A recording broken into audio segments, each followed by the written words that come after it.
He also spoke about a number of issues, including immigration and the need for comprehensive immigration reform and the need for us to move on, have people that have been here illegally go to the back of the line to pay a fine, to learn the language, and then get in line and earn their citizenship. We know both from an economic standpoint, statistically, and we also know from a practical standpoint that this makes enormous sense. As you're probably aware, the Senate has already passed a bill, but the House has yet to take up a bill. That is a particular sore spot with us, that the House has not allowed us a vote on the whole issue of gun violence. We have not been allowed a vote on the President's jobs bill, and we have been not allowed a vote on immigration. And last night, we tried on an amendment to have a vote to make sure that on the farm subsidies that are unnecessary, that a portion of them went to pay for people that are unemployed. In previous administrations, when people needed emergency help and assistance, there hasn't been a pound of flesh that was exacted out of Congress. It was an emergency. People who work hard and are responsible and play by the rules lose their job in bad economic times. They should be punished. And how does that help any community?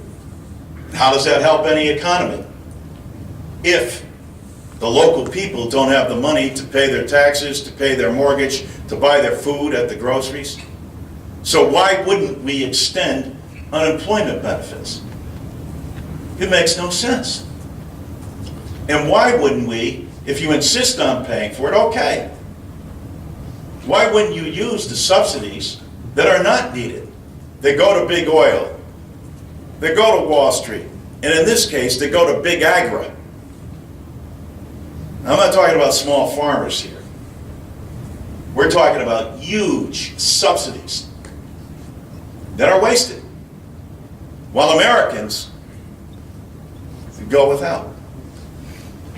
Poignant stories from families in this district. And when you couple that with the cuts that have already taken place, listen, we all understand the importance and significance of dealing with the deficit. I'm proud to say, as the President said last night, that we've cut that deficit in half. And I'll talk a little bit about how we can end it altogether, and with great irony, through the Affordable Care Act. And these are the kinds of things that we need to be doing.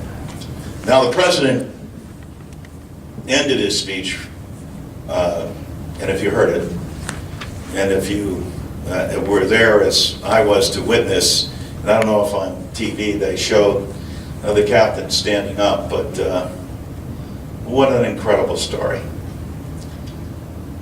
And I thought that the parallel should not be lost on the American people. That here's a guy who has completed his 10th deployment, wounded, face down, brought back, went through rehabilitation, and said, when interviewed, well, nothing is ever easy in life, but I do it again for my nation. Like so many before him, so many courageous veterans and men and women who wear the uniform for this great nation. What a debt of gratitude that we owe.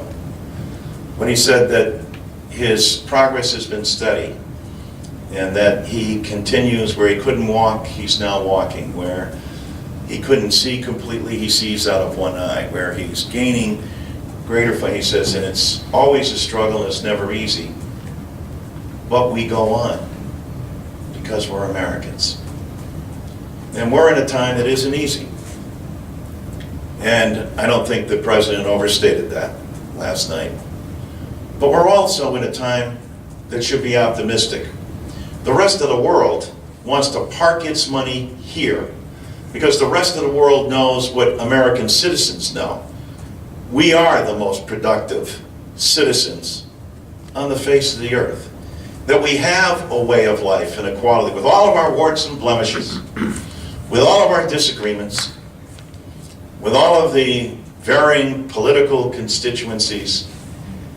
America still is the shining example for the world of how democracy and freedom work. As some of you know, I'm a former school teacher. I taught history. I love American history. It's very informative and instructive, and the past is often a prologue. And in America, as the president said last night, it's always been a struggle. When I was growing up, when George Benoit was growing up, there used to be what they call problems in democracy. That was a class. That, in fact, is a way of life in a democracy. There are always problems that we're confronted with. But what makes us different from the rest of the world is how we confront those problems. I was especially pleased that what the president really emphasized last night, and I didn't hear this too much with the talking heads and all the pundits today, was citizenship. And by that, he was talking about you. Talking about the Americans as he started off his speech saying that today in Detroit, someone's working on an automobile that has turned that industry around, and went on from person to person, talking about the contributions that Americans give day in and day out. As Congress continues to have the lofty ratings of about 9%, I still remain immensely proud to serve the 1st Congressional District as its congressman. And primarily because of the stories and of the people that I represent. Their courage, their strength, their ideas, and their love of country. And so